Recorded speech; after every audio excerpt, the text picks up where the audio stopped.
क्या आपने कभी सुना है कि भगवान खुद किसी इंसान के हाथों बनी खिचड़ी खाने रोज उसके घर आते हों? या फिर अगर कोई छोटी सी लड़की भगवान को बिना नहाए खाना परोसे, तो क्या भगवान उसका भोग स्वीकार करेंगे? यह जो मैं आपको बता रहा हूं, यह कोई कल्पना नहीं, बल्कि सनातन इतिहास की एक सच्ची और अद्भुत कथा है। दरअसल ये है भक्त कर्माबाई और उनके खिचड़ी वाले भोग की, जिसे सुनकर आपका मन भक्ति भाव से भर उठेगा। अगर आप भगवान श्री कृष्ण या भगवान जगन्नाथ जी के भक्त हैं, तो एक लाइक जरूर करें और कमेंट में जय श्री कृष्ण या जय जगन्नाथ जरूर लिखें। तो चलिए शुरू करते हैं। आज भी जगन्नाथ जी को खिचड़ी का भोग सर्वप्रथम क्यों लगाया जाता है? यह है कर्माबाई, जिन्हें मारवाड़ की मीरा भी कहा जाता है। कर्माबाई भगवान श्री कृष्ण की एक महान भक्त थीं। वे अपने जीवन में प्रतिदिन भगवान कृष्ण को भोग लगाती थीं और भगवान खुद उनके हाथ से बनाए हुए भोग को ग्रहण करते थे। उनका जन्म राजस्थान के नागौर जिले के मकराना तहसील के कालवा गांव में हुआ था, जहां उनके पिता जीवन राम ड्यूटी एक धार्मिक व्यक्ति थे और भगवान कृष्ण के अनन्य भक्त थे। कर्माबाई का जन्म भगवान से बहुत मन्नतें मांगने के बाद हुआ था। उनके चेहरे पर एक खास आभा थी, जो उनके भीतर के भक्ति भाव की गवाही देती थी। जीवन राम अपने घर में भगवान कृष्ण का मंदिर बनाकर प्रतिदिन उनकी पूजा करते और भोग लगाते थे। उनके घर का यह नियम था कि भगवान को भोग लगाने के बाद ही बाकी सभी लोग भोजन ग्रहण करेंगे।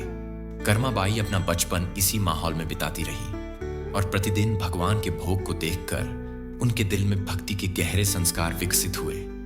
कर्मा जब 13 साल की हुई तो एक बार उनके पिता जीवन राम को पुष्कर स्नान के लिए जाना पड़ा और उनकी पत्नी भी उनके साथ जा रही थी। लेकिन एक समस्या थी कि भगवान को भोग कौन लगाएगा। इसीलिए उन्होंने कर्मा को यह जिम्मेदारी दी और कहा, पुत्री, जब तक हम पुष्कर से नहीं लौटते तब तक तुम सुबह भगवान को भोग लगाना और उसके बाद ही भोजन करना। और कर्मा ने यह जिम्मेदारी खुशी खुशी स्वीकार की। अगले दिन कर्मा ने भगवान कृष्ण के लिए बाजरे की खिचड़ी बनाई और भगवान को भोग चढ़ाया। लेकिन बहुत समय तक भगवान ने भोग नहीं खाया और कर्मा बीच बीच में आकर देखती थी कि भगवान भोग ग्रहण किए हैं या नहीं। ऐसे देखते देखते बहुत समय हो गया, लेकिन भगवान ने भोग ग्रहण नहीं किया।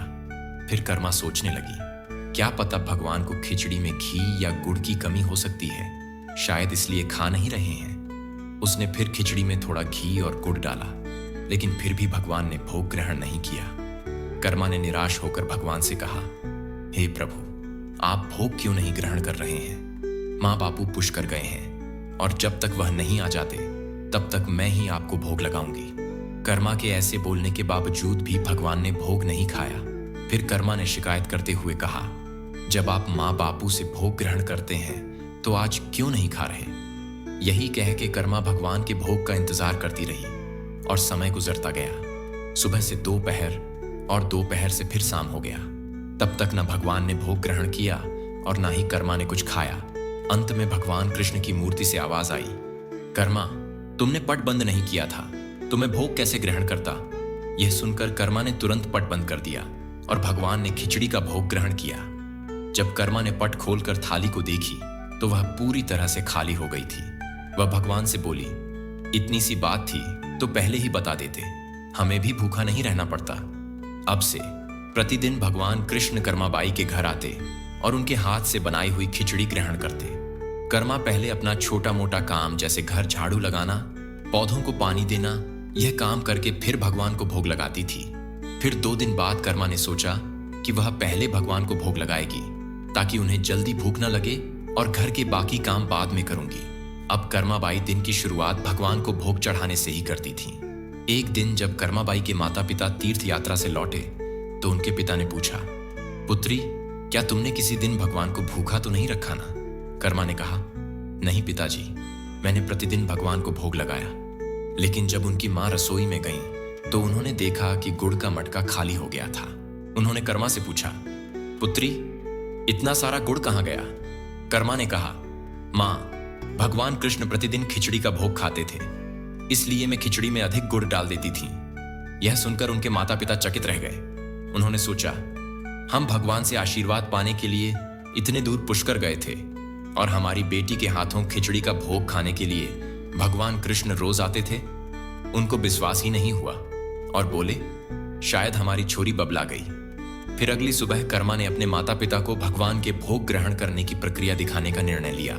उन्होंने भगवान को खिचड़ी भोग चढ़ाया और पट बंद कर दिया और भगवान से कहा, हे प्रभु, मेरे माँ बापू नहीं मान रहे हैं कि आप मेरे हाथ का बनाया भोग ग्रहण करते हो।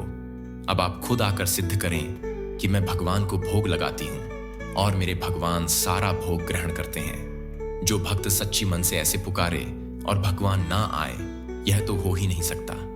फिर भगवान आए और सारा भोग ग्रहण किए। जब पट खोला गया तो भगवान के सामने खिचड़ी की थाली खाली हो चुकी थी। ऐसी चमत्कार देखने के बाद कर्मा के माता पिता को विश्वास हुआ और वो बहुत खुश हो गए। इसके बाद से कर्माबाई का जीवन भगवान को खिचड़ी भोग चढ़ाते हुए ही बीता।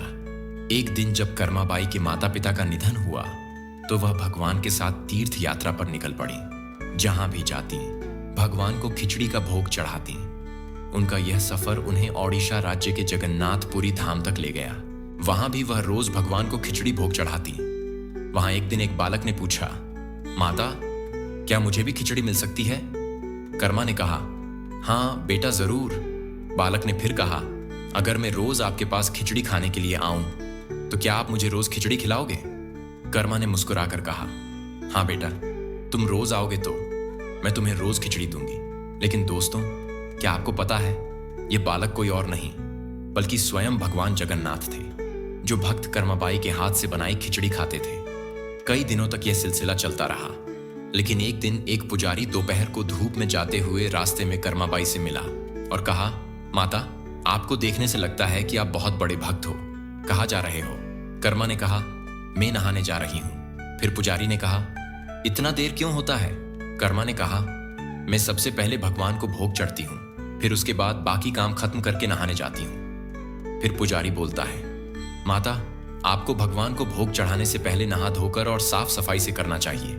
पुजारी की बात को सुन के कर्मा ने ऐसा करना शुरू कर दिया। लेकिन अब भगवान को भोग चढ़ाने में देरी हो जाती और बालक को खाना नहीं मिल पाता था। फिर एक दिन भगवान जगन्नाथ वहीं पुजारी को स्वप्न में आए और बोले, मैं स्वयं कर्माबाई के घर जाकर खिचड़ी खाता था और यह भक्ति का तरीका था, न कि नियमों का पालन। ऐसा सपना देख के पुजारी की नींद खुल गई और वह अपनी गलती मानी। फिर दूसरे दिन सुबह जाकर कर्माबाई को पहले जैसा भोग चढ़ाने के लिए कहा। कर्माबाई ने फिर से वही प्रक्रिया शुरू की और भगवान ने फिर से उनसे समय से पहले खिचड़ी का भोग स्वीकार किया। और तब से इस घटना के बाद भगवान जगन्नाथ को हर रोज खिचड़ी का भोग चढ़ाया जाने लगा और यह प्रथा आज भी जारी है।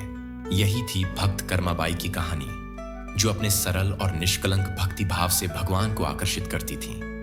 दोस्तों, अगर आपको यह कहानी पसंद आई हो और ऐसे ही नए नए कहानी भगवान जी के ऊपर जानना चाहते हो तो इसे लाइक और सब्सक्राइब जरूर करें और कमेंट जय जगन्नाथ लिखना न भूलें। धन्यवाद।